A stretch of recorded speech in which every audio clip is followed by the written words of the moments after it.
It's all about prawns fry by అమ్మ. ఎన్ని రెస్టారెంట్స్కి వెళ్ళినా అమ్మ చేతి వంటలో ఉండే రుచే వేరు.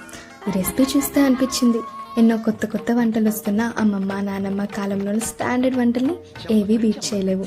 పొద్దున ఫోన్ చూస్తుంటే రొయ్యలు కనిపించాయి. సడన్గా రొయ్యలు తినాలనిపించేసింది. వెంటనే అమ్మని ప్రాన్స్ ఫ్రై చేసి పెట్టవా అని అడిగా. అమ్మని అడిగితే ఏదైనా కాదంటుందా? లేదు కదా. సో ఈ టేస్టీ ప్రాన్స్ ఫ్రై చేసి పెట్టింది. ఈ రెసిపీ చూస్తున్నప్పుడు నేను కొన్ని టిప్స్ నేర్చుకున్నా. అందులో ఒకటి ఈ ప్రాన్స్ని క్లీన్ చేయడం. రొయ్యలకి పసుపు, సాల్ట్, లెమన్ బాగా పట్టించి వాటిని వేడి వాటర్లో వేసి వాష్ చేస్తే అందులో ఉన్న స్మెల్ పోయి టేస్ట్ కూడా కమ్మగా వస్తుందట. ఇప్పుడు ప్రాన్స్లో చిల్లీ పౌడర్, ఉప్పు, ధనియాల పొడి, పసుపు వేసి మ్యారినేట్ చేసి ఒక 1 hour పక్కన పెట్టేద్దాం. ఇప్పుడు ప్యాన్ పెట్టి కొంచెం ఆయిల్ వేసి మ్యారినేట్ చేసిన ప్రాన్స్ని వేయాలి.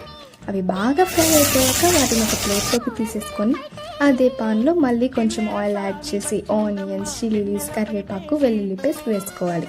అది కుక్ అయిపోయాక ఫ్రై చేసుకున్న ప్రాన్స్ని యాడ్ చేసి బాగా మిక్స్ చేసేసుకోవాలి. ఇప్పుడు అందులో మళ్ళీ సాల్ట్, చిల్లీ పౌడర్, ధనియాల పొడి వేయాలి. మళ్ళీ ఎందుకంటారా, ఇప్పుడు ఎక్స్ట్రాగా యాడ్ చేసిన ఇంగ్రీడియంట్స్కి సరిపోవాలి కదా, అందుకన్నమాట. ఫైనల్లీ ఇంకా స్టవ్ ఆపేస్తామని 5 minutes ముందు గరం మసాలా యాడ్ చేస్తే అంతే, టేస్టీ ప్రాన్స్ ఫ్రై రెడీ. ఆరోమాకి ఆగలేక స్టవ్ ఆఫ్ చేయకముందే అమ్మని అడిగి ప్లేట్లో పెట్టేసుకున్నాం. వేడి వేడి అన్నంతో ఈ ప్రాన్స్ ఫ్రై తింటుంటే ఎంత కమ్మగా ఉందో.